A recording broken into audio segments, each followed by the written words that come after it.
tanto las relaciones cercanas con los demás? ¿Por qué algunas personas se sienten cómodas abriéndose a otros, confiando en los demás? Otros, sin embargo, tienen miedo al abandono y otros prefieren poner distancia. ¿Qué prefieres tú? ¿O las personas que están a tu alrededor? ¿Qué prefieren? Mira, todo esto tiene que ver con algo que se llama apego y en realidad empezó antes de que tú nacieras. Empezó cuando estabas ya en el útero de tu madre. ¿Qué es el apego?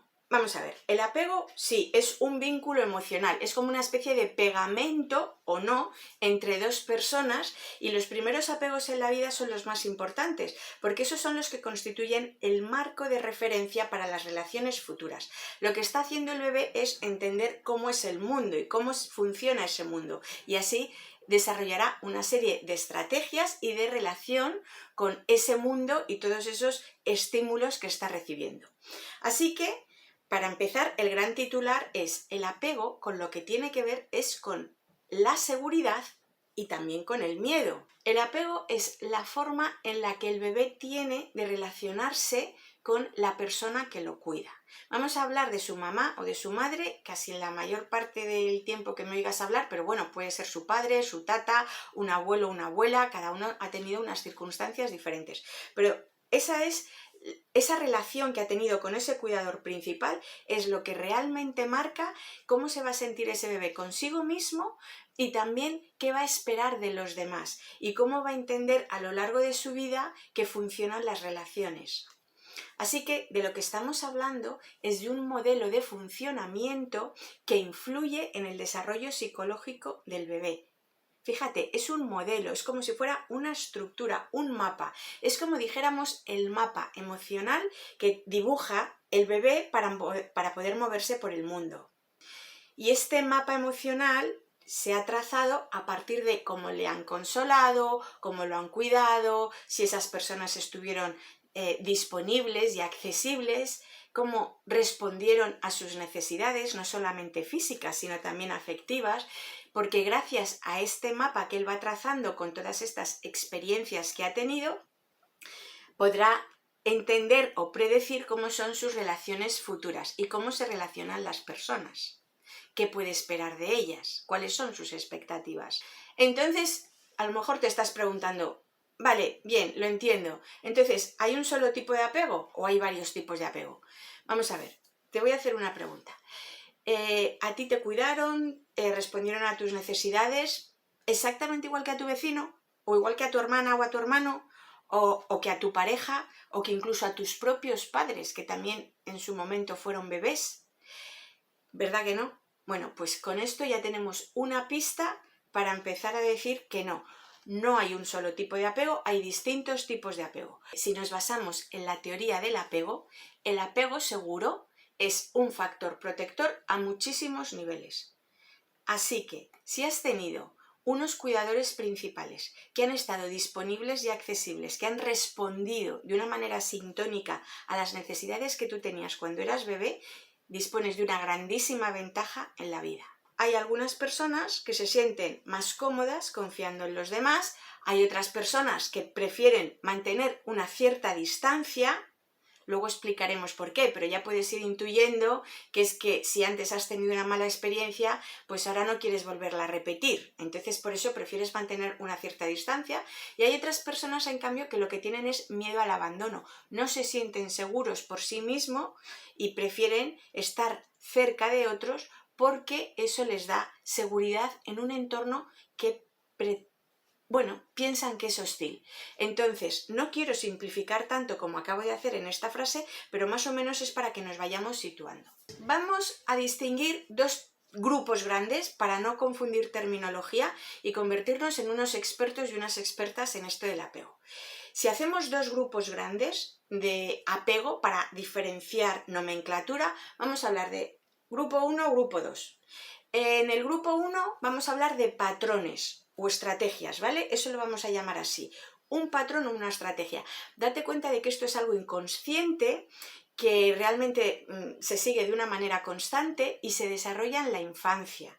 Estos patrones o estrategias se van consolidando y más o menos hacia los 3 años ya podríamos definir cuál es el patrón de apego que tiene el niño o la niña y están muy asociados, hay evidencia de que están asociados al comportamiento de los padres. Y además, esto es interesante porque sitúa de un modo particular las relaciones románticas. Estos distintos patrones no son patológicos, simplemente pues, es como una especie de mapa, de referencia que tienes.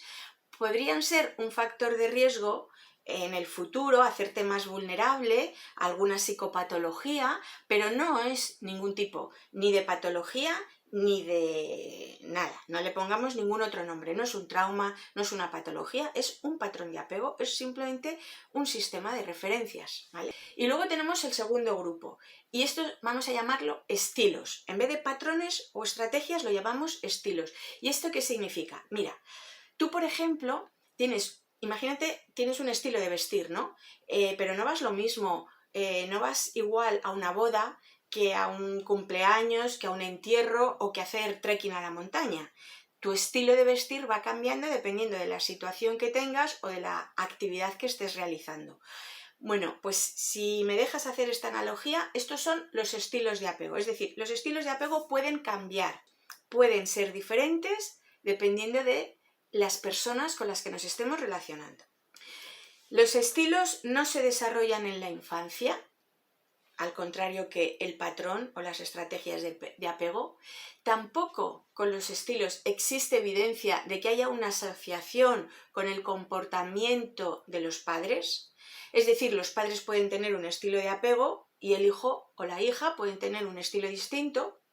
Además, los estilos se vinculan con un estilo de funcionamiento específico en las relaciones románticas y sí pueden ser patológicos en sí mismos cuando están conduciendo a unos funcionamientos que están desajustados o que son problemáticos. Vamos a hablar de dos dimensiones que vamos a verlas. Una es la ansiedad y otra es la dimensión de la evitación. Las vamos a situar como si fueran puntuación alta y puntuación baja en cada una de ellas. Así que los estilos son una combinación de estas dos dimensiones. Por ejemplo, una persona con un apego ansioso se va a mostrar muy atenta a cuestiones, ya te digo, relacionadas con la proximidad y con los demás. Déjame que te vaya explicando aquí, que lo vas a ver mejor porque ya les he puesto los nombres. Entonces tenemos una persona, por ejemplo, con una alta ansiedad. Esto sería un apego ansioso porque estaría muy alta de ansiedad y no utilizaría estrategias evitativas para regular sus comportamientos o sus sentimientos, es decir, tiene una baja evitación. Entonces, aquí tenemos un apego ansioso. Te voy a hablar mejor de él, pero por lo menos ya lo sitúas. Una persona con un apego evitativo, en cambio, lo que va a puntuar es muy alto en evitación, ¿lo ves? Te lo estoy tapando con el dedo, muy alto en evitación y luego pues bajito en ansiedad. Si estuviésemos hablando de un apego seguro, fíjate que el apego seguro está bajito en los dos. Tiene, por una parte, no está en ningún extremo, ni en el de ansiedad ni en los de evitación, porque tiene los dos bajos. Y el apego desorganizado, que lo tenemos aquí, es justo lo contrario. Está muy alto tanto en ansiedad como en evitación. Este tipo de apego, vamos a ir hablando de él, pero digamos es el que lo tiene más complicado, porque no tiene, es más difícil, ¿no?, a la hora de prever cómo va a reaccionar el mundo, entonces qué respuesta le da él al mundo, ¿no?, a esa persona. Pero los dos grandes grupos son estos. Vamos a tener apego, ¿de acuerdo? Ya lo estás viendo aquí, aunque me tape yo aquí ahora un poco. Y tenemos seguro e inseguro. Aquí tenemos el apego seguro, que ya sabemos que el apego seguro no está en ninguno de los dos extremos, ni alta evitación, ni alta ansiedad, ni baja evitación, ni baja ansiedad. Es decir, además es que es un estilo que es flexible, es más flexible. Estos estilos son más rígidos. Y en el grupo de apego inseguro vamos a tener estos tres que te he enseñado antes en la matriz: el ansioso, el evitativo y el desorganizado. El parto es muy importante, pero esas primeras 2 horas en la vida de cualquier ser humano son importantísimas. Piensa que durante los primeros 9 meses has estado en un entorno, era un medio líquido, que era el útero materno, donde habías recibido un montón de estímulos y entonces ahora vas a pasar a un mundo exterior donde si de repente te separan de tu madre, no tienes ninguna referencia. ¿Dónde está su olor corporal, los latidos de su corazón? No tienes nada. Es algo que te puede producir miedo. Imagínate que es como si te trasladaran a otro planeta y de repente cualquier referencia que tú tenías antes, pues ahora no la tienes y puedes sentir incomodidad como mínimo. Tras todos esos meses de gestación que estás expuesto a todos estos estímulos, de repente, alrededor más o menos del 7º mes de gestación, a ti se te han desarrollado los movimientos oculares rápidos. Estos son los mismos que tenemos cuando estamos durmiendo, en la fase REM del sueño, se nos mueven muy rápido los ojos. Y esto es muy, muy interesante, porque se relacionan estos movimientos oculares rápidos con los procesos de integración de la información. Es decir, son movimientos involuntarios, son reflejos, están regidos por el tronco encefálico, pero son importantísimos para el aprendizaje y la memoria. Tenemos ese feto que durante toda su evolución ha estado expuesto a esos sonidos, a ese tacto, a los sabores y se ha ido modulando con el cóctel de hormonas que tiene la madre, como la oxitocina, que es una gran aliada de los dos y en el parto, las catecolaminas, incluso el cortisol durante la gestación, y de repente cuando nace va a tener solamente 2 horas de alerta serena y en esas 2 horas todo ese cóctel de hormonas le van a ayudar a adaptarse al nuevo mundo. Imagínate, en estas 2 horas se llama periodo sensitivo y los estudios dicen que este periodo crítico es importantísimo y desde luego suponen una ventaja enorme en el bebé si no le separan de la madre, porque los efectos negativos que tiene esa separación son muy difíciles de compensar, a pesar de que luego se practique el contacto piel con piel. En esas 2 primeras horas el contacto íntimo entre la madre y el bebé va a hacer casi magia, porque por un lado en esa interacción la madre va a cobrar autoconfianza acerca de cómo puede cuidar a su hijo y al niño, a la niña, ese bebé también le va a dar, va a empezar ese apego del que estamos hablando. Los compañeros de viaje que han tenido durante la gestación y el parto, tanto la mamá como el bebé, han sido las hormonas. Este cóctel de hormonas les ha facilitado muchísimo a los dos toda esta transición desde el útero hasta el mundo extrauterino. Y tenemos una hormona que es muy importante, que es la oxitocina. La oxitocina es un neurotransmisor y un neuromodulador. Digamos, si la mujer está relajada, el cerebro segrega oxitocina y esto ha facilitado el parto y además le han facilitado a ella las ganas de relacionarse con el bebé. Pero esta oxitocina es una hormona muy tímida, a veces se la llama la hormona tímida. ¿Por qué? Porque en el momento en que el entorno es hostil, lo que hace la oxitocina es que se retrae y deja de segregarse. Por ejemplo, si durante el parto la mujer está acompañada de alguna persona que está produciendo mucha adrenalina en ese momento por la intensidad del momento, en ese estado se puede contagiar y entonces en el momento en que aparece la adrenalina, la oxitocina echa para atrás, por lo tanto se deja de producir. A esto se le llama masculinización del nacimiento y no le conviene ni a la mamá ni al bebé. Es un estado de excitación que aumenta los niveles de ansiedad y disminuye el umbral del dolor. Mientras que en cambio la oxitocina, cuando está presente, lo que hace es que contrarresta los efectos del estrés, baja la tensión arterial, desciende el ritmo cardíaco, ayuda a favorecer la termorregulación y también aumenta el umbral del dolor. Así que es como si fuera un ansiolítico, facilita el parto e influye favorablemente en el sistema inmunológico. En estas 2 primeras horas se llama un estado de alerta serena, es decir, el bebé tiene ganas, por decirlo de alguna manera, de descubrir, de explorar. De hecho, incluso aunque ni siquiera se le mueva, va reptando un poquito y acercándose por el olor maternal al pecho de la madre y él mismo puede empezar a mamar o se engancha, digamos, ya al pecho de la madre y puede empezar a alimentarse. Cuando la experiencia de la separación con la madre es repentina, entonces esta separación se queda grabada en el niño como si fuera una herida primaria. Esto lo decía Newton, que es la herida primaria, porque el bebé lo que ha hecho ha sido compartir 38 semanas, en la mayoría de los casos 38 semanas, con su madre, a la que está conectado biológicamente, compartiendo sus estados emocionales, compartiendo los neurotransmisores, las hormonas, y de repente se encuentra en este mundo sin ningún tipo de referente, ni olor maternal, ni latidos del corazón, ni los sonidos internos a los que ha estado expuesto durante todo este tiempo. Como esta continuidad se ha roto, entonces todo el nuevo entorno puede producirle miedo. Bueno, el cuidado, la ternura de los padres, el sentirse visto, mirado, acunado, recibiendo todas las atenciones de la madre y del padre, han permitido que este descubrimiento que hacen estas primeras 2 horas del bebé pues no se le haga ni hostil ni peligroso. Y sin saberlo, el bebé ya empieza a tener estas creencias de, bueno, a ver, puedo conseguirlo, el mundo es un sitio seguro, poquito a poquito, permitidme el ejemplo, claro que no lo está pensando y diciendo todavía, pero bueno, son los ingredientes básicos para un apego seguro. Soy absolutamente y estoy absolutamente en contra de dejar que los niños se calmen solos.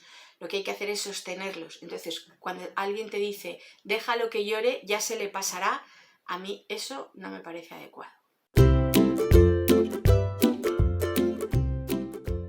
Imagínate que nosotros nacemos con una especie de software, con un programa que no es que venga totalmente en blanco y sea una tabla rasa, pero digamos tiene algo de código, por decirlo de alguna manera, pero luego ese sistema hay que ir actualizándolo. Entonces las experiencias van a ser lo que actualicen nuestro sistema. Así que fíjate, tenemos una cosa con la que venimos de serie, es la biología, y luego otra cosa que son las relaciones y las experiencias que vamos teniendo en las relaciones con los demás, que va haciendo actualizaciones en este sistema. La primera idea es la de unidad, porque antes de que nacieras eras uno con tu madre. Erais una unidad, no había separación, no había hambre, no había frío, todo estaba dado. Luego hay una segunda idea, que es el esfuerzo. Claro, al nacer ya todo cambia, ya tienes que hacer un esfuerzo para respirar, para mamar, para adaptarte a ese mundo.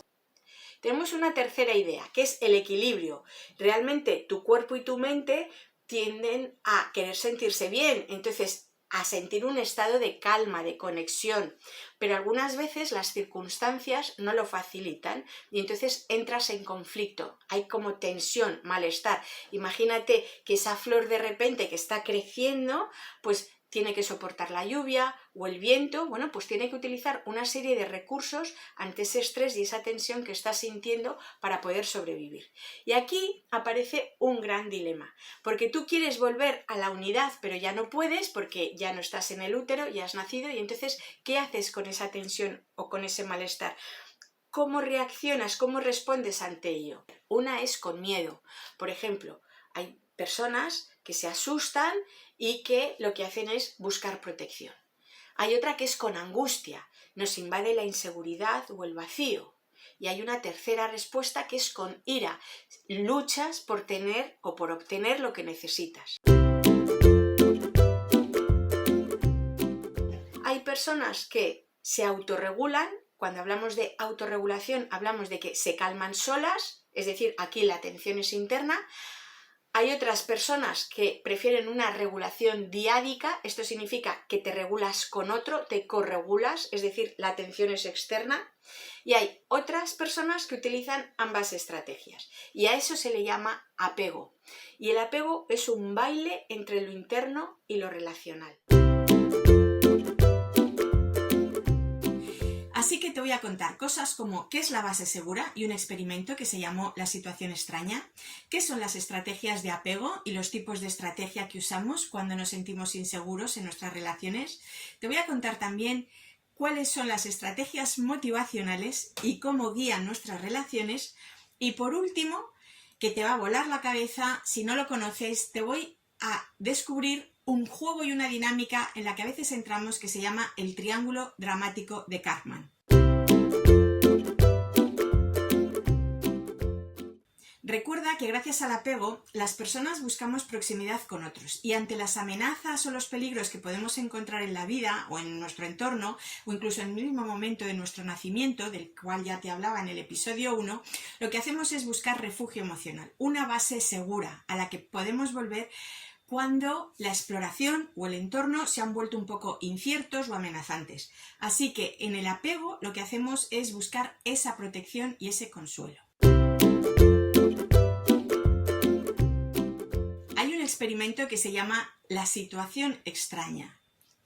Se hizo en los años 70 y la persona que lo hizo, Mary Ainsworth, lo que diseñó fue un procedimiento para observar cómo reaccionaban niños pequeños de entre 12 y 18 meses ante la separación y el reencuentro con su figura de apego, que era su madre. Ainsworth desarrolla una lista de características de los bebés con apego seguro y estas características, entre otras cosas, incluían, por ejemplo, que el bebé sonreía, el saludo, el arrullo, otras vocalizaciones que podía emitir el bebé, el llanto también, la búsqueda de la madre, enterrar la cara en su regazo cuando de repente pues buscaba esa proximidad con ella y se sentía un poquito ansioso.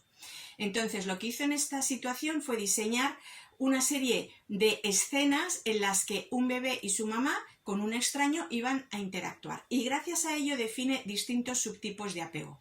Te voy a explicar con imágenes que vas a ir viendo en qué consistió el experimento. En la primera secuencia, el niño y la madre entraban en la sala y se observaba la interacción espontánea de ambos. El niño lo que hacía era explorar, con la madre presente, pues los juguetes y el entorno. A continuación entraba una persona extraña y conversaba con la madre.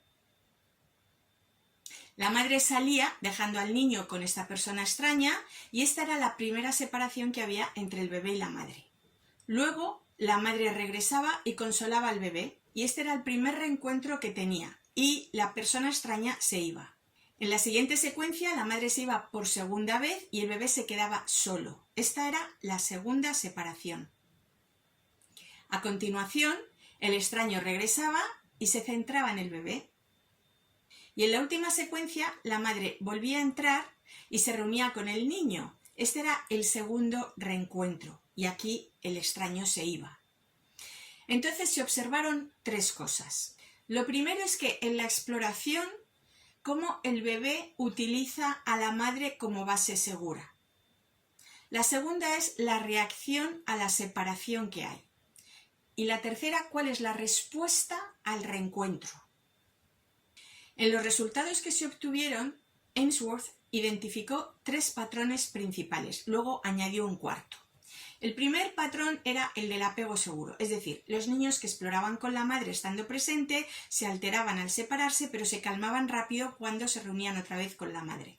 El segundo patrón era el del apego inseguro evitativo, es decir, los niños exploraban, pero cuando la madre volvía la ignoraban o la evitaban. El tercer tipo de patrón, que era también un apego inseguro, es un apego ambivalente, es decir, es muy ansioso, hay poca exploración por parte del niño y además hay muy difícil consuelo cuando regresa la madre. Y años después, otros dos autores, Main y Solomon, describieron un cuarto patrón que es el del apego desorganizado. Este experimento lo que muestra es que la calidad del vínculo temprano influye en cómo los niños gestionan esa exploración, esa separación y el consuelo, y confirmaba la teoría de Bowlby sobre el apego como base de seguridad para el desarrollo. Y estos patrones infantiles en realidad son similares hasta los 2 años. ¿Cuál es la correspondencia? Esta sería la pregunta interesante que hay entre estos patrones infantiles y los adultos. Pues los niños evitativos se corresponden con adultos distanciantes. Los niños seguros, con el pasar del tiempo, se convierten en adultos seguros o autónomos. Y los niños ambivalentes o resistentes tendrían una correspondencia en su adultez con adultos preocupados. Pero ¿y qué pasa con este cuarto grupo del que te he hablado antes? Este era el grupo de los niños con un apego desorganizado. Los niños desorganizados tienen una correspondencia en adultos que llamaríamos también un apego no resuelto o inclasificable o desorganizado.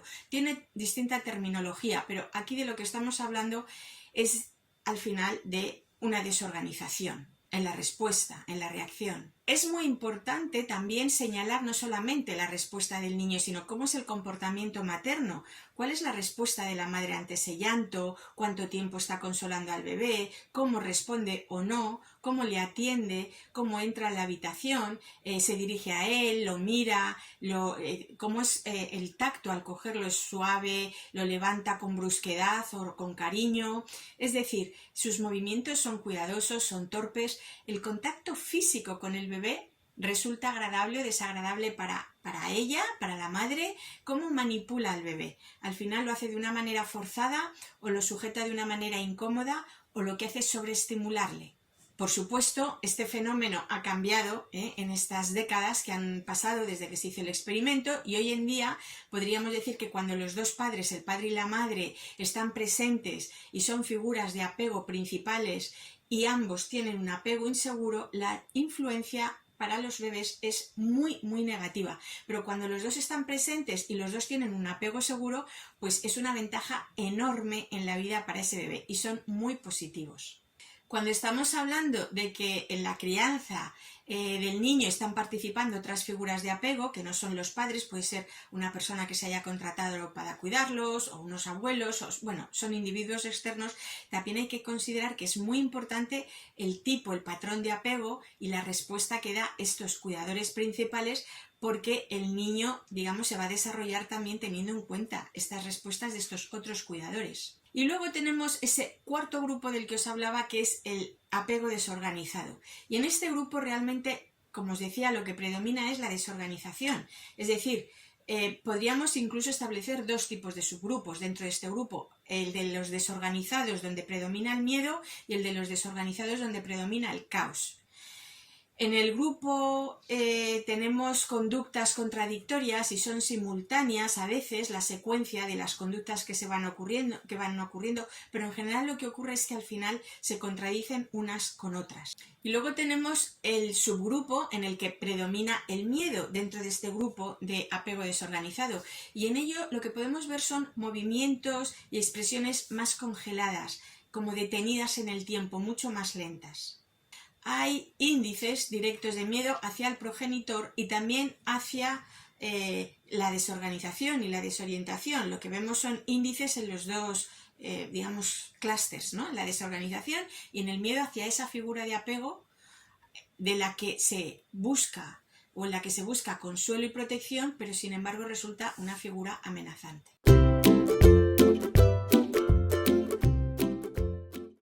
En el año 1992, Crittenden propone que las conductas desorganizadas corresponden en realidad a una organización subyacente y lo relaciona con el maltrato infantil. Quizá te estés preguntando, ¿y por qué se produce el apego desorganizado? Incluso cuando no ha habido maltrato infantil, puedes pensar. Bueno, pues hay dos razones principales. La primera es el miedo y la segunda es el caos. Cuando hablamos de miedo, del miedo generalizado en estos bebés, hablamos de madres que les resultaban aterradoras, que se acercaban muy rápido, o hablaban muy alto, o se pegaban mucho a la cara del bebé, o de alguna manera resultaban amenazantes o abusivas o muy intrusivas. O bien porque la madre resultara aterradora o porque ella estaba aterrorizada, pero al final para el bebé el dilema era imposible de resolver, porque resulta que el objeto donde buscaba esa proximidad, ese consuelo, esa protección, su objeto de contacto, que era su mamá, al mismo tiempo era su fuente de miedo. ¿Cómo resuelves esto? Luego tenemos las conductas caóticas o que son desorganizadas en el cuidador, es decir, generan desorganización en el niño. Por ejemplo, las madres que tienen una capacidad deteriorada para participar en la comunicación afectiva, es decir, no eran sintónicas con los niños, con los bebés, esto estaba muy asociado a la desorganización del apego en el niño. A veces el niño está asustado y la madre resulta agresiva o el cuidador principal porque ha sido el propio cuidador principal el que ha sufrido algún trauma que todavía no está integrado. Imaginad, por ejemplo, el caso de una mamá que durante el embarazo con el bebé ha sufrido una pérdida grandísima, ha fallecido alguien que era muy importante para ella y entonces estaba gestionando al mismo tiempo ese duelo y esa pérdida con un trauma no integrado con el cuidado de ese niño. Hay determinadas emociones o conductas del niño que incluso pueden funcionar como un disparador para una experiencia de un cuidador. Por ejemplo, una persona que haya sufrido maltrato, que haya sufrido violencia, puede todavía sentir que se activa en ella esa sensación, ese trauma que tuvo ante una pataleta del niño o un comportamiento un poco más agresivo o violento que pueda tener el niño ante una rabieta. En el apego desorganizado, de lo que estamos hablando es de que no se desarrolla únicamente en los contextos de maltrato y abuso, sino que puede generarse también con cuidadores que han expresado cariño, afecto hacia el niño y que no han sido abusivos. Así que nos quedan claras dos cosas en cada estilo de apego de la situación extraña, ¿no? De este experimento que te he contado. La primera tiene que ver con el cuidador y la segunda con la conducta del niño. Tú, que puedes ya ser un adulto, has podido quizá mantener uno de estos estilos de tu cuidador y ahora mismo pues estar sin darte cuenta realizándolo también con las personas que tienes alrededor, en tu entorno. En el apego seguro, la conducta del niño es de exploración, es activa, hay disgustos, ¿verdad?, ante la separación de la madre, pero la respuesta del cuidador es positiva y entonces el cuidador siempre se ha mostrado disponible, receptivo, cálido y el niño pues se alegra, se consuela cuando lo ve. Cuando ve a ese cuidador o a esa madre. Recuerda que en el apego evitativo la conducta es de distanciamiento y de evitación del cuidador. O sea, es como si el niño estuviera enfadado porque se fue. Entonces ahora está rechazando al cuidador. Es más hostil, más rígido, tiene aversión a ese contacto. En el apego ansioso ambivalente, la conducta del niño es de protesta ante la separación.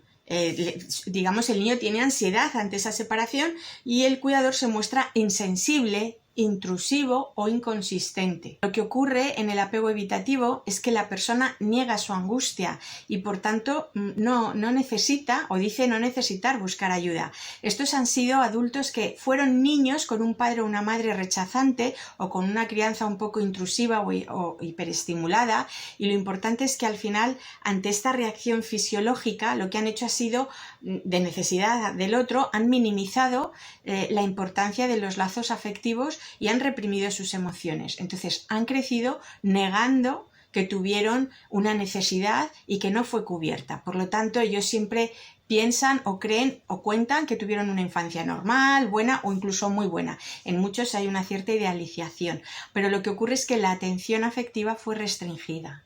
Y en el apego ansioso ambivalente lo que hay es hipersensibilidad a las emociones desagradables y además se intensifica mucho la expresión de la angustia. La persona, e incluso adulta, es difícil de apaciguar, es como que tiene una respuesta ambivalente entre la ira y la necesidad del otro. Fueron niños, en realidad, que tuvieron padres que estaban muy absortos en sus propias preocupaciones sobre el apego o sus respuestas no eran previsibles y además eran niños que mostraban una cierta dificultad en la exploración y también cuando una persona con un apego ansioso ambivalente acude a terapia, una de las cosas que hay que trabajar con ella es normalmente aumentar su capacidad y su calidad reflexiva, porque esto ha quedado infradesarrollado.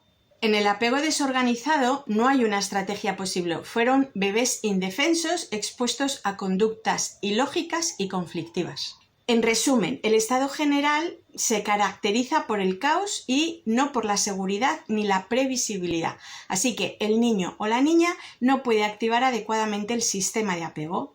Como la supervivencia requiere haber tenido alguna experiencia de base segura, los niños que no la tuvieron lo que han hecho ha sido desarrollar otras estrategias para adaptarse.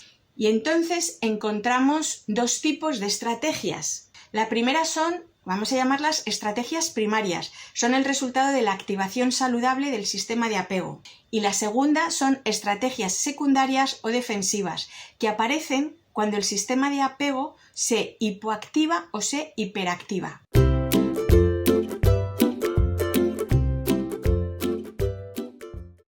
Las estrategias de apego son intentos que hacemos, sobre todo en la infancia, para mantenernos cerca de nuestras figuras de apego.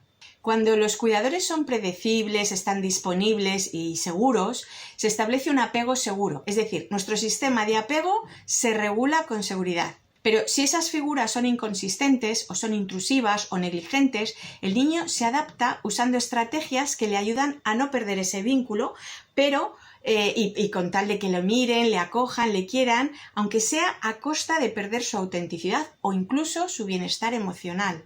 Hay que entender que cada uno hace lo que puede con los recursos que tiene a la edad en que le toca vivir eso. Y este es el inicio de las estrategias secundarias de apego. Dentro de estas estrategias, que son desadaptativas, no son sanas, hay dos tipos. Las estrategias de control por hiperactivación son muy comunes en el apego ansioso, y las estrategias, sería el segundo subgrupo, de desactivación o de inhibición. Están mucho más presentes en el apego evitativo. Pues mira, para comprender estas dinámicas a fondo, hay un autor, Liotti, que fue un psiquiatra y un psicoterapeuta italiano muy influyente en el campo de la psicología clínica y sobre todo en el estudio del apego, y él desarrolla en el año 2001 el concepto de estrategia motivacional o de estrategias motivacionales dentro de la teoría del apego. Según Liotti, todos nacemos con ciertos sistemas de fábrica, es decir, son sistemas innatos, nacemos con ellos y nos motivan a comportarnos de distintas maneras en relación con los demás. Por ejemplo, tenemos el sistema de apego, del que ya hemos hablado bastante rato, el de defensa, el de exploración, el de cuidado, son 9, yo te los voy a contar ahora, pero todos estos sistemas lo que hacen es guiar nuestra conducta y se activan en diferentes contextos. En esta imagen primera que te enseño puedes ver cuáles son los 9 sistemas motivacionales. El sistema de regulación de la energía lo que pretende es mantener el equilibrio fisiológico. El sistema de apego pretende obtener protección y seguridad de una figura que es más fuerte. El sistema de defensa lo que busca es protegerse de un daño inminente o algo que se percibe y que se activa cuando hay una amenaza física o psicológica o social. El sistema sexual lo que busca es la reproducción y la búsqueda de intimidad física. Tenemos el sistema afiliativo, que pretende crear y mantener relaciones horizontales o de grupo o de amistad. Este se activa, por ejemplo, cuando tienes oportunidades de colaborar con otros o de socializar. El sistema de reconocimiento lo que busca es obtener estatus y una valoración positiva en la jerarquía social. El sistema de exploración busca conocer y aprender sobre el entorno y se activa cuando te sientes seguro y hay algo novedoso en el ambiente. El sistema de cuidados tiene como objetivo proteger y ayudar a otros que son más vulnerables y se activa cuando alguien necesitado o indefenso está cerca de ti y lo ves. Y el sistema de significado pretende dar sentido a la vida y a las experiencias. Se activa cuando nos planteamos preguntas existenciales o reflexionamos sobre nuestro propósito. Por ejemplo, cuando participas en una causa solidaria que trasciende a tu propia vida, ¿no? Que es más importante que tú mismo.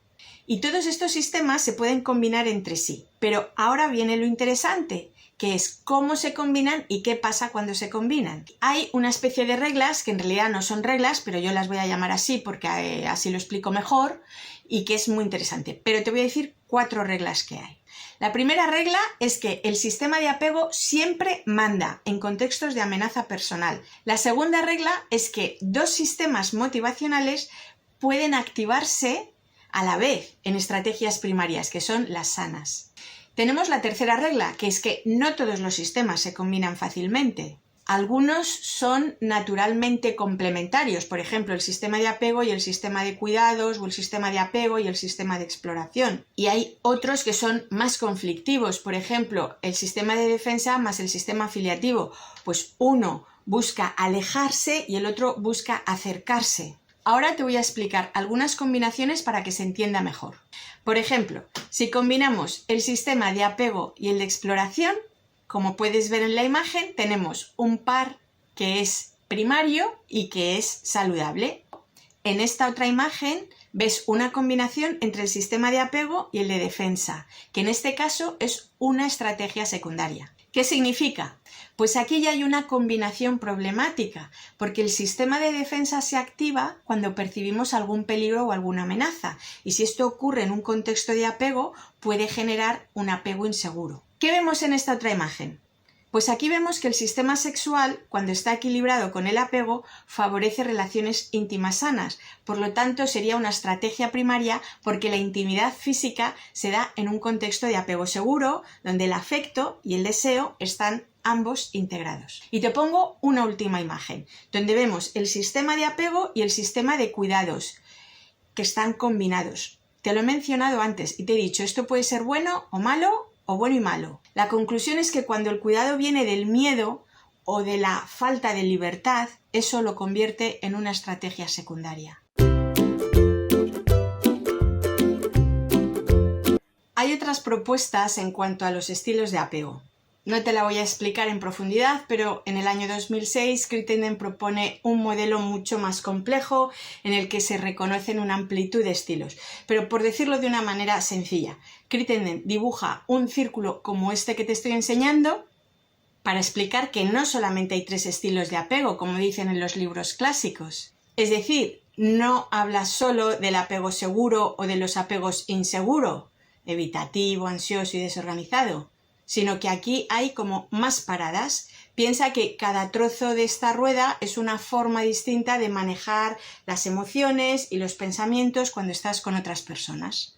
En la parte de arriba del círculo ves que están los que integran bien cabeza y corazón. En este otro lado de la izquierda, aquí están los que usan más la cabeza y el corazón. Son personas que se protegen escondiendo lo que sienten. Es como si tuvieran un candado en el pecho y solo enseñaran la llave en casos extremos. Luego tenemos este otro lado de esta rueda, este lado derecho, y en este lado están los que usan las emociones al máximo para conseguir atención o seguridad. No lo hacen para manipular por maldad, sino porque aprendieron que así es como les hacían caso y les escuchaban. Tenemos esta otra parte del círculo, la parte inferior, y en esta parte de abajo están las estrategias más extremas, donde el GPS emocional ha sido hackeado. Aquí es donde puede haber violencia, desconfianza total o incluso un juego total de control y defensa. Para terminar, te voy a contar qué es lo que pasa cuando algo va mal en la infancia. Podemos entrar en lo que Karpman llamó el triángulo dramático. Esta es una forma de relación donde hay un triángulo con estos 3 vértices, donde siempre hay alguien que sufre, alguien que salva y alguien que ataca. Lo más curioso es que podemos rotar entre estos papeles sin darnos cuenta, como si estuviéramos atrapados en una especie de obra de teatro infantil. Stephen Karpman es un psiquiatra norteamericano que en 1968 describe un patrón relacional que puede aparecer en las relaciones disfuncionales, especialmente cuando hay apego inseguro. Y este triángulo incluye estos 3 roles de los que te he hablado: víctima, perseguidor y salvador. Las personas pueden ir rotando, o podemos ir rotando en estos roles, atrapadas en dinámicas donde buscamos afecto, reconocimiento o control. Por ejemplo, una persona con un apego ambivalente puede sentirse víctima por no recibir atención y pasar a ser perseguidor cuando exige afecto y luego convertirse en salvador para no ser rechazada. Estas dinámicas reflejan intentos de regular el vínculo cuando no se han interiorizado modelos seguros. Mira, comprender tus estrategias de apego lo que te da es una brújula emocional. Te permite observar sin juicio cómo te vinculas con los demás, qué heridas hay detrás y qué alternativas existen. No se trata de culpar a nadie, ¿no?, sino de ganar libertad, sobre todo libertad interior, para elegir cuáles son tus relaciones más saludables y cómo quieres relacionarte con los demás. ¿Sabías que el modo en que tu madre o tu padre te miraban o no cuando eras una niña o un niño podría explicar por qué hoy te cuesta tanto acercarte a las personas o confiar en ellas? Mentalizar es ponerte gafas o las gafas que necesitas para ver qué es lo que pasa en tu cabeza, pero también qué es lo que pasa en la cabeza de los demás. Es darte cuenta de que las personas no solamente hacen cosas, sino que sienten, piensan, imaginan y recuerdan, y que todo esto está influyendo en lo que hace. Así que cuando mentalizas, no te quedas solo con lo que ves, por ejemplo, pues que tu amiga no te ha contestado un mensaje, sino que intentas entender por qué no lo hizo. Quizá estaba ocupada, estaba triste, no tenía batería o no le dio la gana de contestarte. Por lo tanto, mentalizar es la capacidad de dotar de significado la experiencia subjetiva mental, pero no solo de una misma, sino también de los otros. Un apego seguro no tiene miedo de expresar el enfado ni ninguna emoción. Lo que ocurre en un cuidador con apego seguro es que se adapta con flexibilidad a los recursos y a las habilidades madurativas del niño, y el niño puede acercarse o distanciarse con libertad de la figura del cuidador. Habrá momentos en que los padres o los hijos quieran estar solos a veces, otras veces querrán estar acompañados, pero tanto unos como otros tienen la libertad para hacerlo sin que esto dañe la relación o el vínculo. Al revés, la fortalece. Aunque hay distintos subtipos de apego seguro, todos muestran relaciones positivas con el cuidador principal, regulación emocional y autonomía. Hablemos primero del apego seguro y luego te explico los patrones inseguros y desorganizados que se van a ir manifestando de un modo diferente en las distintas etapas. El desarrollo de un apego seguro supone la adquisición progresiva de una serie de hitos evolutivos. En la primera infancia tenemos autorregulación guiada porque el niño puede regularse, pero a través de otro. Por ejemplo, un bebé llora porque tiene hambre, entonces la madre le abraza, le habla con voz suave y le da el biberón. En la edad preescolar hay más autosuficiencia. El niño o la niña ya va pudiendo hacer cosas por sí misma, por ejemplo. Una niña de 4 años que quiere ponerse los zapatos, antes necesitaba que se los pusieran y ahora lo intenta ella misma. En la edad escolar ya vemos que realiza acciones de creciente dificultad sin ayuda. Estos son los hitos del desarrollo de un apego seguro. Sin embargo, en los patrones inseguros y desorganizados se observa, por ejemplo, que en la etapa preescolar, que es cuando los del apego seguro ya van adquiriendo una cierta autosuficiencia o el niño va pudiendo hacer cosas por sí mismo, en el niño con apego inseguro desorganizado se detectan 3 patrones diferentes. Dentro del apego evitativo podemos encontrar 3 subtipos. El de los niños que acosan, el de los niños tímidos y solitarios y el de los niños que se inhiben conductualmente o que sueñan despiertos. En el caso de niños con apego preocupado encontramos 2 patrones. El de los niños impulsivos con poca concentración y el de los niños temerosos y pegajosos. En el caso de los niños impulsivos con poca concentración, sabemos que suelen mostrar una activación emocional elevada, dificultades para regular sus estados internos y una tendencia a reaccionar de forma rápida e intensa ante los estímulos, y esto interfiere en su capacidad de sostener la atención. Hay diversos estudios que indican que esta hiperactivación está vinculada con un sistema de apego constantemente en alerta, es decir, que está buscando señales del cuidador y se distrae fácilmente en las tareas. En el otro grupo, el de los niños temerosos y pegajosos que manifiestan ansiedad ante la separación, lo que hacen es buscar la proximidad física y emocional de manera persistente y muy a menudo, y muestran inseguridad incluso en presencia del cuidador. Así que quiero dejar muy claro que se puede tener un apego inseguro y esto no significa tener ninguna patología. Pensad además que en las patologías intervienen otros factores, aparte del desarrollo en sí de los patrones de apego, como por ejemplo la regulación emocional, que es un factor presente en forma transversal en todas las patologías. El objetivo final es que el niño sea capaz de alternar entre 2 formas de regulación, es decir, pedir ayuda sin depender solo del otro y calmarse, regularse solo porque ha introyectado a sus figuras de apego. En nuestra infancia aprendemos una especie de manual de instrucciones interno, que es lo que en psicología llamamos modelo operativo interno, MOI. Este manual guarda información clave sobre quiénes son nuestras figuras de apego, dónde encontrarlas, cómo suelen responder y lo más delicado de todo, si sentimos que somos aceptables o no para ellas. Si este manual se escribe de forma segura, es flexible y nos ayuda a manejar tanto la cercanía como la autonomía. Pero si se escribe con inseguridad, se vuelve rígido y entonces algo falla en el vínculo y el niño encuentra atajos para sobrevivir emocionalmente. Los evitativos apagan el modo apego y evitan la cercanía y piensan mejor solo que mal acompañado. Los preocupados apagan el modo exploración y se aferran al mejor pegado que perdido. Y aquí es donde entra en escena Mary Ainsworth con su famosa situación extraña y más adelante el modelo de Crittenden, que nos da una radiografía precisa de estas estrategias de supervivencia en 4 estilos y que te conté en el episodio 3. Esta es Silva, no Silvia, sino Silva, y vive en la estrategia A, es decir, la del apego evitativo. Esta otra es Fidelia, es la de la estrategia B, el apego seguro. Es la equilibrista del grupo. Combina lo emocional y lo racional sin distorsionar ni omitir nada. Esta otra es Cora. Ella encarna la estrategia C, la del apego preocupado. Ella lo que hace es dejar de lado lo racional y vive más pegada a la brújula emocional del otro, porque de pequeña descubrió que adaptarse al estado de ánimo de la figura de apego era lo único que le daba resultados. Y por último tenemos a Phoebe.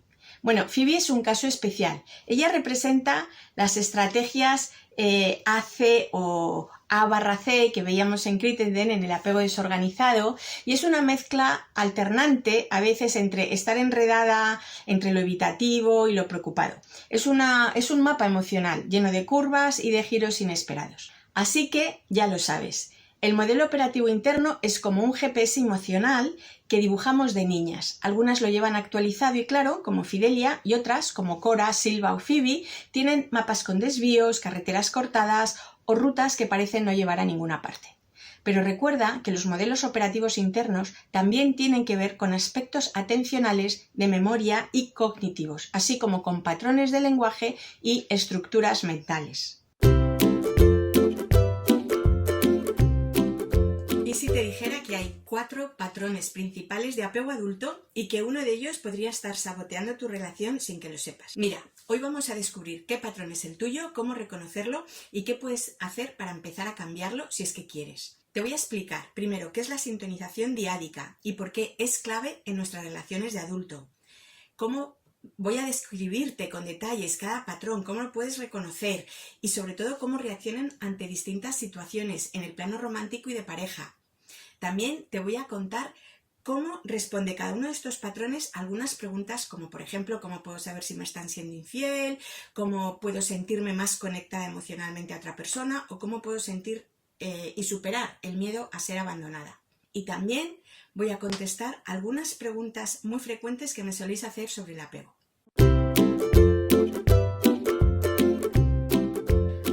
¿Te has sentido realmente comprendida por alguien, como si esa persona pudiera leer lo que sientes sin que tú dijeras ni una sola palabra? Eso tiene un nombre y se llama sintonización diádica. Y esto cuando ocurre es casi mágico. La sintonización diádica es como una especie de baile invisible que se da entre 2 personas cuando hay una conexión profunda. Y cuando lo que uno siente es captado por el otro y además está siendo respondido de una manera adecuada, ¿no? Muy sensible, muy ajustada. Y no estoy hablando aquí de entender racionalmente, esto va más de entender emocionalmente el ritmo del otro. Es como si las 2 personas bailaran al mismo compás. En los primeros años de vida, esta sintonización se da entre el bebé y su figura de apego. El bebé llora, por ejemplo, y la madre o el padre pues lo toman en brazos, le hablan de forma suave, le acarician. Así que de esta manera el adulto está leyendo el estado interno del bebé y está ajustando su respuesta. Este tipo de interacción, si se repite cientos de veces, pues configura el sistema nervioso del bebé y modela su regulación emocional y también siembra las bases para un apego seguro. ¿Pero qué ocurre? Pues que cuando esto no pasa, es decir, cuando las respuestas del adulto son erráticas, frías o desajustadas, el niño empieza a desconectarse y aprende que sus emociones no tienen sentido para los demás y eso deja una huella que puede luego aparecer en la vida adulta como dificultades para confiar en los demás, para abrirse emocionalmente o para sentirse visto de verdad. Esta es nuestra amiga Cora. ¿Te acuerdas de ella? Cuando era pequeña, Cora tuvo una madre con apego preocupado. ¿Qué significa esto? Que su madre sintonizaba mal cuando Cora estaba triste y su madre respondía de una manera ambivalente, es decir, unas veces la consolaba y otras veces no, dependía de su estado de ánimo. Lo que su madre con apego preocupado estaba reforzando en Cora era que el miedo era la vía para conectar con otra persona. Así que eso fue lo que Cora aprendió de niña, que mostrar miedo era una manera de conseguir la atención o la cercanía de otros. Años después, cuando se hizo mayor, este aprendizaje se hace evidente porque lo que hace Cora de mayor es preocuparse mucho por los demás y teme que las personas que son importantes para ella se alejen. Teníamos otra amiga que era Silva. ¿Te acuerdas de ella? Cuando Silva era pequeña, tuvo una madre con apego evitativo, que también lo hemos llamado apego distanciante. Su madre sintonizaba mal cuando Silva buscaba consuelo o mostraba emociones negativas hacia ella. De esta manera, lo que la madre distanciante o evitativa de Silva reforzó en ella fue que solo se podía conectar a través de emociones positivas y que era mejor no mostrar las negativas. Y esto hizo que Silva de adulta, la forma en la que se relaciona es basando sus vínculos en los logros, en actividades compartidas o incluso en la competencia. Y sí, Silva siempre está haciendo muchas cosas y es competitiva, porque eso fue lo que aprendió en la infancia. Estos patrones no son sentencias para toda la vida, pero sí dejan una huella profunda en la forma en que aprendemos a amar, a pedir ayuda o a poner límites. Y lo más importante es que cuando nosotros entendemos de dónde vienen, es ahí cuando tenemos más capacidad para cambiarlos. Quizá te estás preguntando ahora, ¿se puede recuperar la sintonización en la adultez? Y la respuesta es sí. Aunque las primeras experiencias nos marcan, el cerebro es plástico y la buena noticia es que la sintonización se puede reaprender a través de relaciones seguras, como pueden ser relaciones con la pareja, con amistades o también con el terapeuta, con tu psicólogo o tu psicóloga. En terapia, lo que tu psicóloga o el psicólogo que te atienda puede ofrecer es ese espejo regulador que no tuviste en la infancia. Y no es que esté imitando a tu madre, pero sí que lo que va a hacer es sintonizar adecuadamente como si fuera una experiencia nueva, pero es real, es humana y sobre todo es reparadora. Es decir, que en esta presencia lo que vas a experimentar es validación, regulación compartida y a veces también silencio. Porque a veces la mayor sintonía está en saber estar, sin juzgar, sin rescatar, simplemente acompañando al otro en esa conexión auténtica. El patrón de apego que fuiste formando cuando eras una niña sigue operativo toda la vida y en la adultez este sistema sigue buscando figuras de seguridad, como puede ser tu pareja, tus amigos cercanos o incluso un terapeuta. En estos vínculos de apego lo que seguimos esperando son tres cosas: protección, disponibilidad emocional y regulación compartida. Es decir, buscamos personas con las que podamos sentirnos seguros y seguras, entendidos, acompañados. Y cuando esto no ocurre, el sistema de apego se activa en estrategias de protección, ansiedad, evitación, búsqueda excesiva o cuidado emocional. Y estos patrones relacionales son como mapas internos que nos van diciendo cómo acercarnos, cómo protegernos y qué esperar del otro. Y en la adultez se manifiestan de la manera en la que amamos o confiamos o discutimos o nos alejamos o nos reconciliamos con los demás.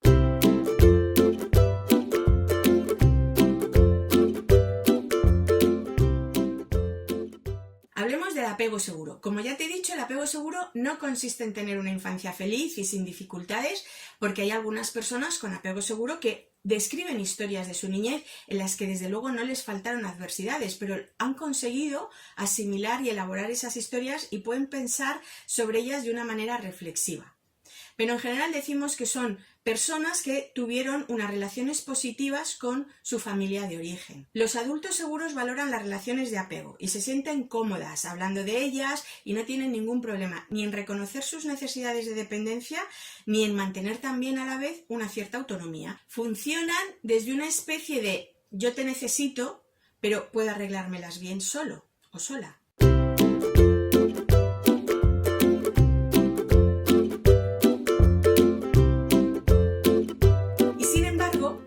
En los adultos con apego evitativo podemos decir que el origen de este patrón lo que tiene es un factor central que es el rechazo. Cuando el niño iba a buscar lo que necesitaba, lo que le ocurría es que era sistemáticamente apartado o censurado por el cuidador y entonces el niño acababa desactivando el sistema de apego. El adulto podía ser o no consciente de ese rechazo que ejercía las aproximaciones del niño, pero el resultado al final era que el crío tenía que aprender a apañárselas por sí mismo y él solo, y entonces aprendió a ser autosuficiente.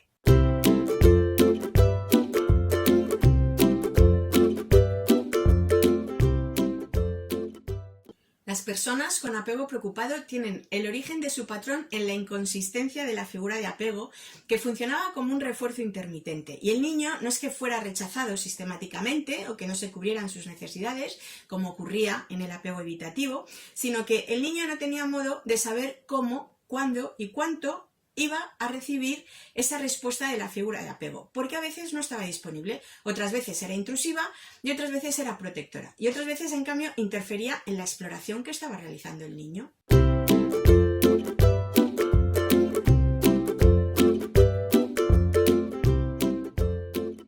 Los adultos con apego desorganizado tienen historias más frecuentes de abuso en la infancia, de negligencia, alcoholismo en los padres, maltrato físico o incluso abuso sexual.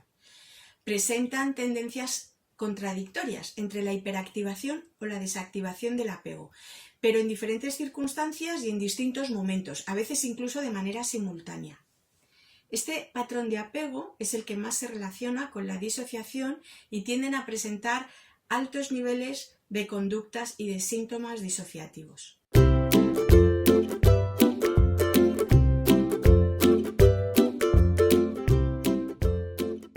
Y ahora te voy a contar una historia que les ha pasado a nuestras compañeras de viaje. Resulta que Silva ha tenido una discusión con su pareja, que se llama Fidel, y sospecha que Fidel le puede estar siendo infiel, pero no está segura. Así que decide reunirse con sus amigas en un café y les cuenta lo que le pasa. Y les pregunta: ¿cómo puedo saber si Fidel me está siendo infiel? Fidelia dijo: vamos a ver, yo confío en mi pareja, pero vale la pena hablar si algo me preocupa. Sé que me sentiría inquieta en ese caso, pero hay que saber separar la duda de la acusación. Así que evitaría acusaciones o dramas y buscaría hablar con él desde la calma y la claridad. ¿Qué haría? Pues iniciaría una conversación honesta, buscando comprender qué es lo que le pasa o qué es lo que me pasa y nos pasa, y buscando la verdad. Silva dijo: odio tener que pensar en esta confrontación. En ese caso me sentiría súper molesta y desearía cerrar el asunto muy rápido. Estoy convencida de que me distanciaría emocionalmente y evitaría mirarle de frente, tampoco le haría preguntas directas. ¿Qué haría?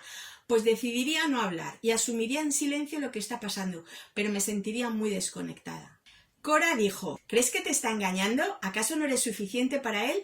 Eso es lo que yo pensaría, que ha encontrado otra mejor, pero me sentiría muy asustada, pensando que me va a dejar, y me sentiría muy ansiosa y con falta de seguridad.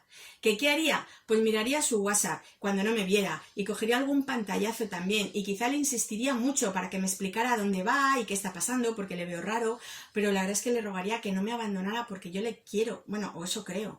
Y así que bueno, buscaría pruebas y estaría, la verdad, súper angustiada. Phoebe le dijo: yo no tengo ni idea, pensaría si estoy paranoica o si es real, me sentiría bastante confusa, la verdad, incluso aterrorizada, con mezcla de impulsividad, o sea que podría de repente desaparecer o ser súper controladora o tener una expresión emocional, yo qué sé. Mi reacción seguramente sería impredecible, desde confrontarle directamente a ver qué está pasando, a bloquearme o a aislarme. Ahora te pregunto yo a ti, que me estás viendo, ¿tu respuesta se ha parecido a alguna de estas? Déjame decirte solo una cosa: a los adultos no nos abandonan. A los niños sí, pero a los adultos no. Dejamos o nos dejan. Rompemos con alguien o rompen con nosotros una relación. Pero en la adultez no hay abandono. Como habrás visto, te he contado estas reacciones de nuestras amigas para hablarte de las relaciones de pareja y del apego adulto. Y has visto que en las relaciones de pareja los evitativos tienen miedo a la intimidad, a mostrarse dependientes, a no confiar en los demás por si acaso no están disponibles y no se sinceran fácilmente con ellos. Y además van a ser menos cálidos, menos solícitos y más independientes. Y este distanciamiento es normal porque viene de una falta de conexión profunda con el otro. No ha de ser necesariamente físico y no viene mediado por una ansiedad evidente ante la interacción social, ¿eh?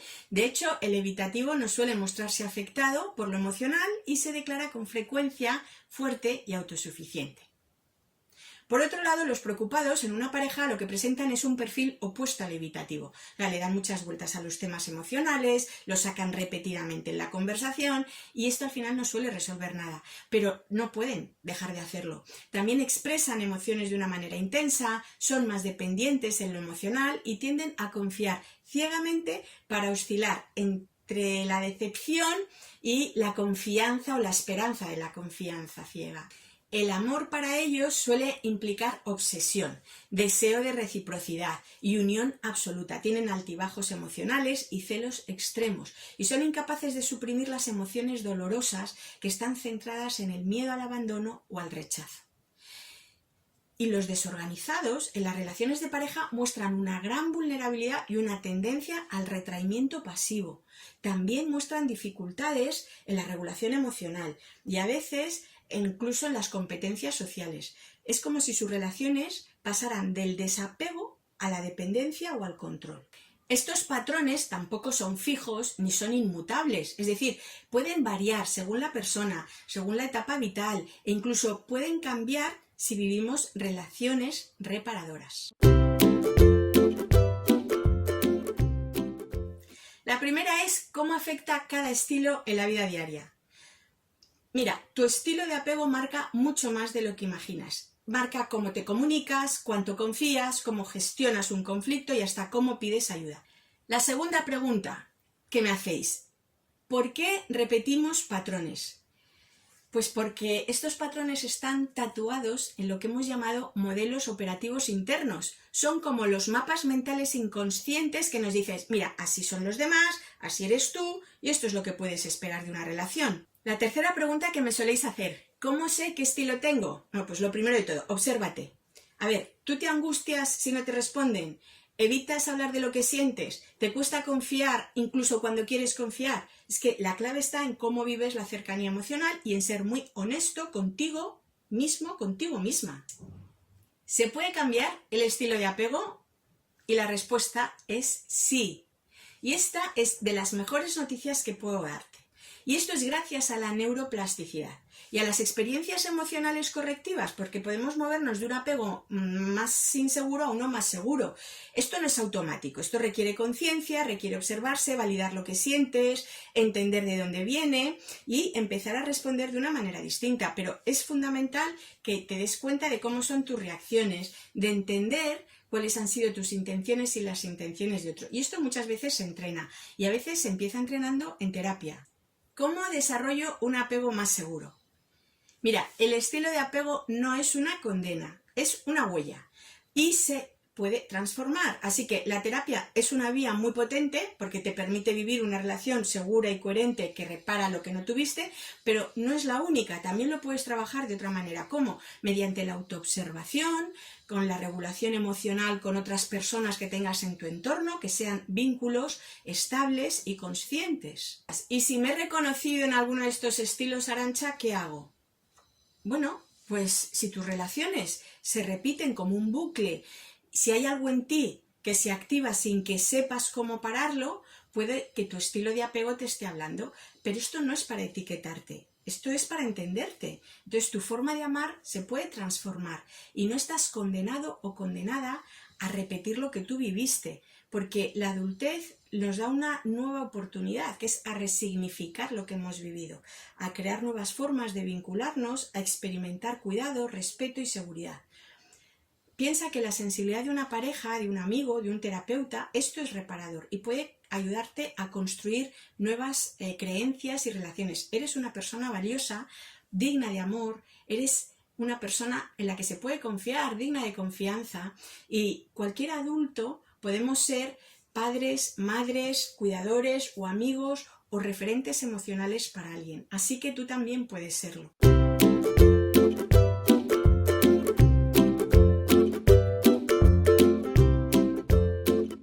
En tu familia hay un guión que nadie escribió conscientemente, pero que todos interpretan.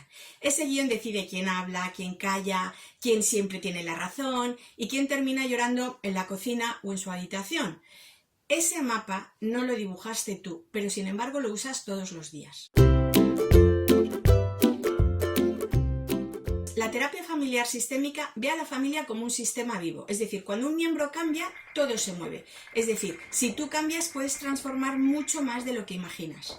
La terapia familiar sistémica nació en los años 50-60, pero fue una revolución, porque dejó de ver los problemas como fallos individuales y empezó a verlos como interacciones dentro de un sistema. Si alguna vez te has sentido el pacificador o la oveja negra en tu familia, quédate porque vas a entender por qué.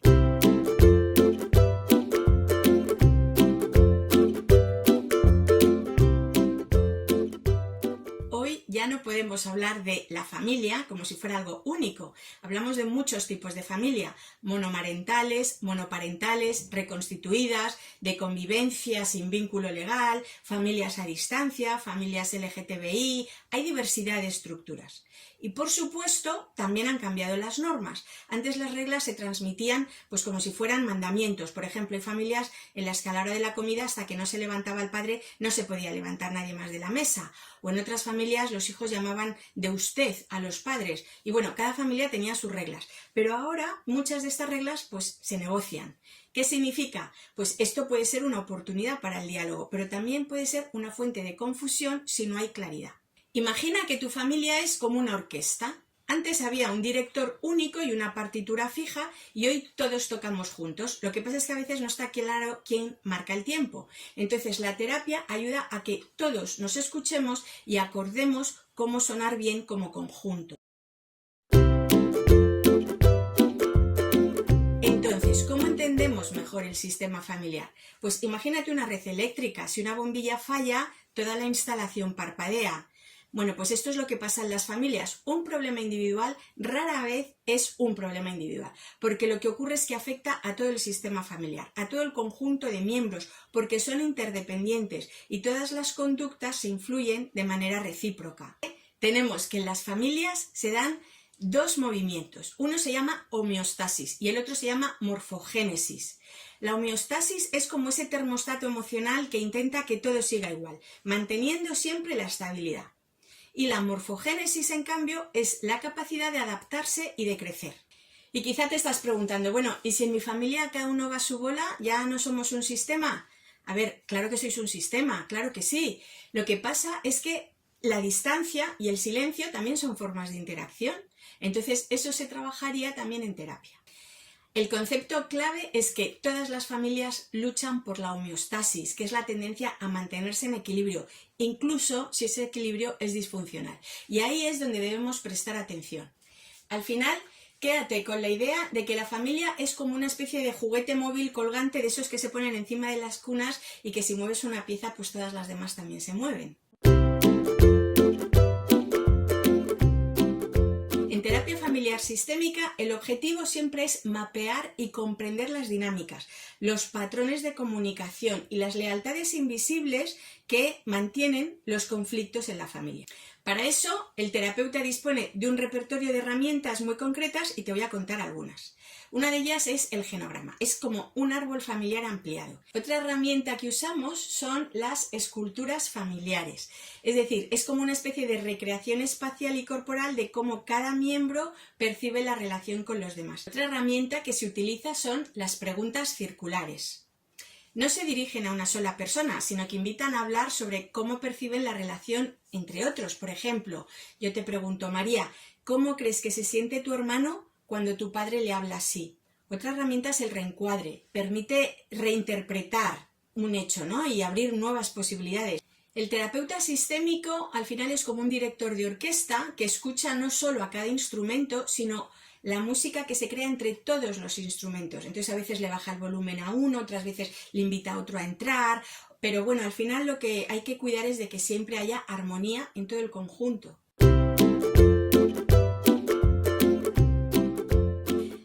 que aquí vamos a hablar de comunicación invisible y para ello uno de los grandes aportes de la terapia sistémica viene de Paul Václavic y sus colegas, que ellos afirman que hay 5 axiomas en la comunicación humana que son una joya.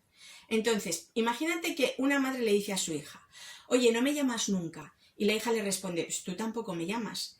Aquí, ¿qué está pasando? Aunque parezca que una le está contestando a la otra o que la otra está reaccionando a la una, en realidad están en un circuito cerrado. Entonces, esto es una cosa que pasa en su comunicación y hay que romper ese circuito cerrado para poder avanzar y sanar la relación.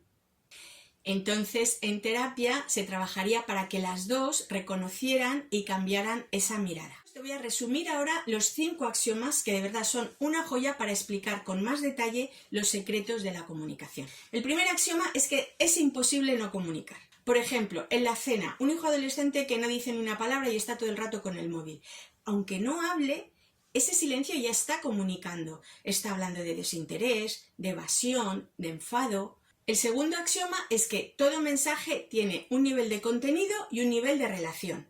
Por ejemplo, una pareja en la que él dice: cierra la ventana que entra frío. O sea, el contenido son las palabras. Esto es lo que él dice, las palabras que ha usado. Es literal, cerrar la ventana. El axioma 3 habla de que la naturaleza de la relación depende de la puntuación de las secuencias de comunicación. Vale, voy a explicar la frase. Esto es como que cada uno cree que su reacción es consecuencia de lo que hace el otro y entonces esto alimenta un ciclo. El axioma 4 dice que la comunicación humana es digital y es analógica. Cuando hablamos de digital nos referimos a las palabras y cuando hablamos de analógica nos referimos a los gestos y al tono. Y el último axioma, el quinto, dice que los intercambios comunicacionales son simétricos o son complementarios. Lo simétrico significa igualdad y lo complementario significa que hay diferencia de roles. En terapia sistémica el objetivo no es eliminar estas diferencias, sino flexibilizarlas para que la familia pueda alternar entre simetría y complementariedad según requiera la situación en la que estén. En pareja, el apego es el coreógrafo invisible. Si creciste con apego ansioso, probablemente buscas mucha cercanía y confirmación. Y si creciste con apego evitativo, puede que necesites más espacio y autonomía. ¿Cómo es entonces tu interacción con tu pareja? Bueno, te recuerdo que en el episodio 5 te explicaba todo esto del apego y de las relaciones de pareja con mucho detalle, pero aquí en resumen y en plan telegráfico, las combinaciones posibles serían, por ejemplo, una persona con apego seguro y otro con apego seguro son relaciones estables, tienen capacidad para reparar los conflictos y la comunicación es clara.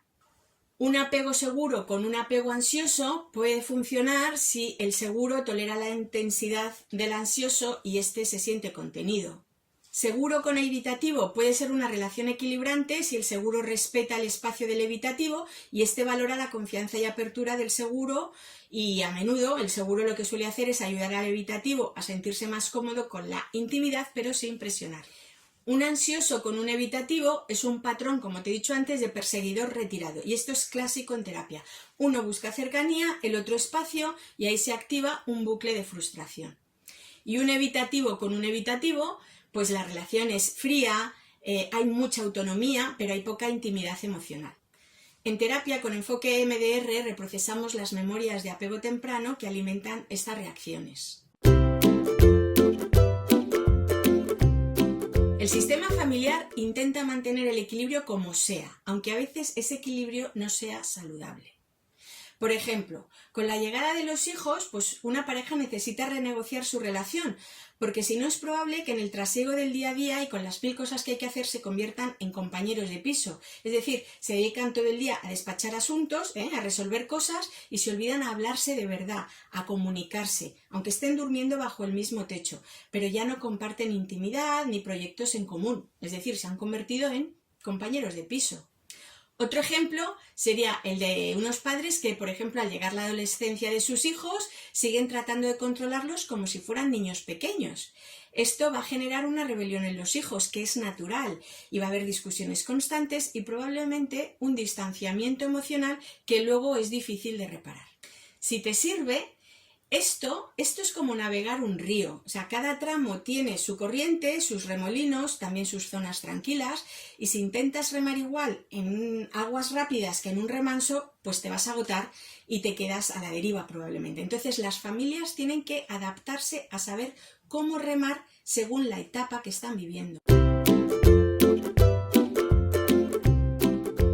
Fishman describe dos tipologías útiles, la del rebelde, que crece en familias con fronteras muy porosas, donde todo el mundo opina y participa, y la del clandestino, que crece en familias con fronteras impermeables, donde se comparte muy poco. Y ninguno de los dos extremos es ideal. El primero porque puede derivar en conflictos explosivos y el segundo porque deriva en aislamiento emocional. Por ejemplo, a veces nos encontramos en terapia con un chico que desafía pues todas las normas de la casa, pero que en las sesiones lo que descubrimos es que lleva años intentando ser escuchado y que en la familia nadie le escucha porque todos hablan a la vez y en realidad nadie se escucha a nadie. En este caso, la rebeldía de este chico es un intento por recuperar un lugar que no tiene, y en consulta lo que hacemos es trabajar tanto con el chico para que pueda expresar sus necesidades, sus opiniones, sus sentimientos de una forma sana. También trabajamos con la familia para que cambie el guión relacional y aprendan a escucharse de otra manera.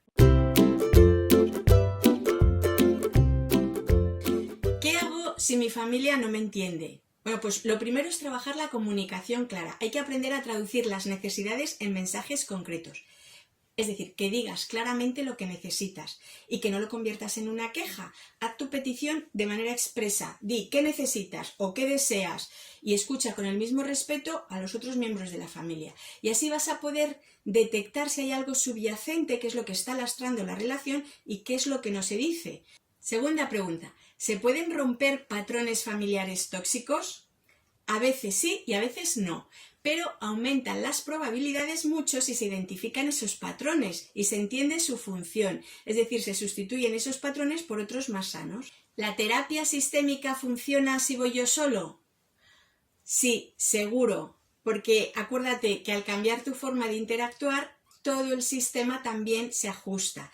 Acuérdate de que la familia es como una red eléctrica. Si una bombilla parpadea, pues se apaga o se enciende, da igual, se nota en todo el alumbrado. ¿Esto de la terapia familiar sistémica es para familias con problemas graves? Pues no, también se puede ir cuando una familia no tiene problemas, pero como medida de prevención, sobre todo cuando la familia anticipa un cambio. ¿Y la terapia sistémica busca culpables? Porque no quiero ir si me van a hacer culpable de algo. La respuesta es no, de ninguna manera. Lo que buscamos es comprender y reorganizar interacciones. La terapia familiar sistémica nos enseña que los problemas no viven dentro de las personas, sino entre ellas, y que cambiar el baile y la coreografía es posible, aunque a veces nos cueste aprender los nuevos pasos. Suscríbete y comparte este vídeo con quien necesite entender que su familia puede cambiar, incluso si parece imposible.